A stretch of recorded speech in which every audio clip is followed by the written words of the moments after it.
My first day of jiu-jitsu, something like me just getting beat up and choked out and armbarred, and then wanting more and being like, okay, that was horrible. I want to do that again.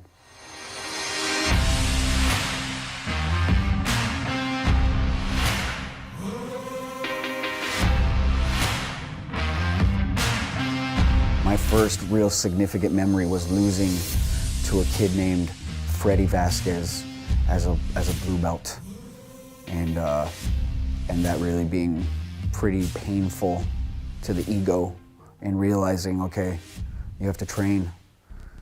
The kid told me that he runs every day. I remember that. He was like, oh yeah, I exercise every day. And I was like, what? You don't just do jiu-jitsu? And he's like, no, I run and I lift weights and stuff. And that was a painful day for me. Like, ooh, all right, man, you gotta get serious about this. I think people embrace jiu-jitsu because it gives them hope. It gives them hope that they can become healthy, become attractive, become strong, become somebody who should be feared, somebody who should be respected. And to somebody that's had a long life before jiu-jitsu where they didn't have any respect, nobody feared them, you know, nobody thought they were good looking, nobody thought they were tough. When you get a little taste of that, whew, you want that whole pie real fast. It's really addicting, you know. I can see why people want to like make it all about their life like real fast. You'll have that initial surge of excitement about getting involved and seeing these goals you can achieve. Like, whoa, I can get a black belt. Wow, that's cool. And then, you know, you start getting into blue belt and you start realizing like, whoa, this isn't something you just do for a couple years. This is like lifestyle.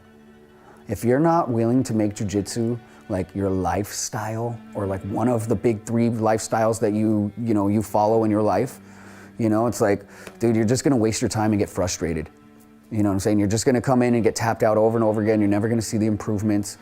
I could see how some people get scared off and the commitment factor and having to keep up with your jiu-jitsu and train like at least twice a week, every week for the rest of your life. That scares people off. You know, not me though, I love it. I can't imagine not having jiu-jitsu daily. I think I get the most joy out of seeing the students become more confident in other aspects of their life. Like obviously I'm proud of them when I see them do an arm bar, but when I see him walk into the gym with a little more swag, you know, he's kind of like dropping those shoulders, moving those shoulders around. And like 2 weeks ago he was like, hey. And now he's just kind of like, when I see that, I'm like, oh man, you're looking like life's pretty good for you now. And it's like, yeah, jiu-jitsu did that for me. That makes me feel good. I didn't have a life before jiu-jitsu. There was no goals, there was no ambition to really achieve anything really in my life besides just simple pleasures and avoiding responsibilities, you know.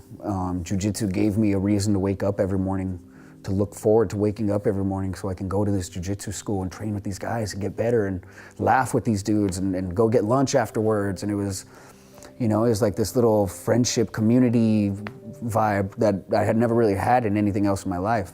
So yeah, jiu-jitsu saved my life. It stopped me from going to parties and getting involved with, you know, bad crowds. And I would go to jiu-jitsu class and it would be like, oh, that guy's a doctor. That guy's like running for city council. That dude has owns the flower business in town. And for me to be around those guys and listen to the way they talk to each other, it really was like a college of types. So did jiu-jitsu save my life? Absolutely. But it also like made my life too. I would like to be remembered as somebody who tried to bring creativity and individuality into jiu-jitsu. And I would like to be remembered as somebody that had fun with jiu-jitsu. Obviously I want to be remembered as a great jiu-jitsu fighter, but more than that though. I don't want to just be known for like having a good guard pass and being able to win tournaments. I want to be known as somebody that helped spread jiu-jitsu to people that probably wouldn't have found it if they didn't see me do it.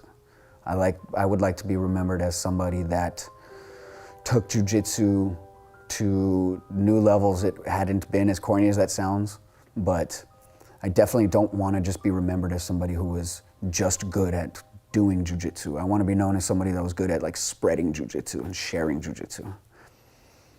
I love jujitsu because it makes me smile, and it allows me to be myself, and it gave me an avenue to express myself in what I would call an artistic way, but at the same time still being athletic and physical.